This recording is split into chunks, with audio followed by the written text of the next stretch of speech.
Chapter 870, A Question That Strikes the Heart. Upon gaining recognition, Derek was taken aback for 2 seconds. His shame lessened as he said, somewhat embarrassed, "I will take further steps to understand this matter. I will work hard to make 2 sources of information. No, a friend before the next tarot gathering." Derek quickly made a target for himself. Upon seeing this, Klein made the world hoarsely say, "If it involves the domain of death, you can seek my advice.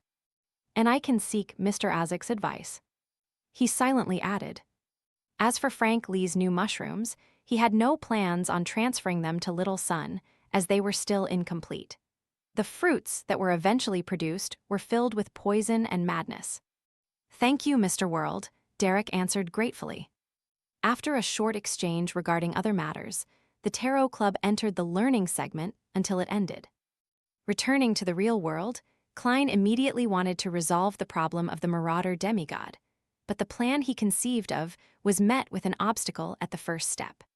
He had no idea where to find Leonard Mitchell and the grandpa inside his body. St. Samuel Cathedral? Leonard is most probably underground, but I have no way of entering. He only prays in the cathedral once or twice a week, and he doesn't do it at a fixed time. I can't be heading there thrice a day all week just to meet him, right? What kind of crappy plot is this? Is this what's called a stakeout? Even if I really did it, it might not be effective. As a red glove, he might have left Backlund. As Klein lampooned, he felt a deep sense of regret. He regretted being too focused on the sophistry and in fooling Leonard Mitchell, thus forgetting to ask for his contact method. I should have said to Leonard, "I will inform Klein Moretti about his identity being exposed. If he has anything he wishes to say, I will pass it on for him. That way, I'll be able to establish a private method of contact." Klein exhaled slowly. All he could do was use his final solution. That was to ask the magic mirror. Drawing the symbols that implied concealment and mystery prying, Klein cast his gaze at the full-body mirror. He saw aqueous light ripple, producing White Lonese text. "Exalted Great Master, your puny, loyal, and humble, terrified servant, Arodes, is here to answer your summoning. Before answering any questions, I want to say, I was wrong. Klein pricked up his brows and asked, "Why are you suddenly admitting to a mistake?" On the mirror, the White Lonese words warped and turned into new words. "In short, I was wrong." After a series of ellipses, the white words trembled into shape. "Recently, there have been many people trying to find out about you, and they have learned of the reputation of your present identity. So Dwayne Dance's amorous preference of liking anyone beautiful has spread, so much so that even Miss Justice knows of it? Well, that's good.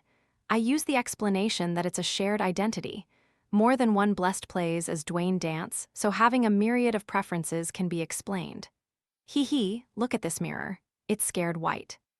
Klein was somewhat enlightened as he secretly laughed before saying, "It's your turn to ask." The full-body mirror's words remained white as it formed new words. "Will you forgive me?" "No, I mean, are you willing to watch my subsequent performance?" This attitude, Klein tisked inwardly and said with a sullen expression, "Work hard." "Yes, great master." The mirror surface's ghastly white words bloomed with silver light. "Since you have summoned me, do you have a question to ask me?" Klein nodded. "Yes. Where will Leonard Mitchell be living in the next few days?" The silver marks distorted quickly, forming new words. 7 Pinster Street.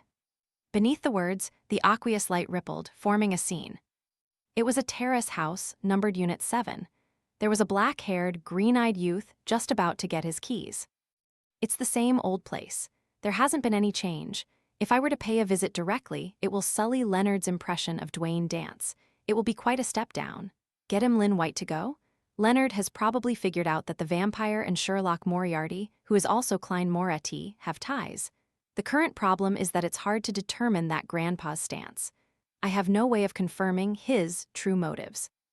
Giving him a big gift based on his present state might not be appropriate. Perhaps it will bring extreme danger to Leonard. As it doesn't involve myself, doing a divination above the gray fog won't be effective." Thoughts arose in Klein's mind as he changed his plans.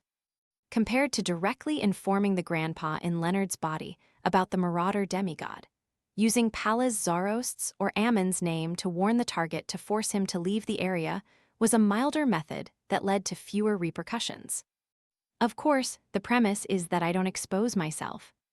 Klein pondered for a few seconds and asked again, where is the demigod beside Hazel Macht hiding? The mirror's surface had aqueous light ripple out as the scene changed. On a thick carpet with beautiful embroidery, there was a small leather sofa. On the surface of the single-seater was a white, furry cushion.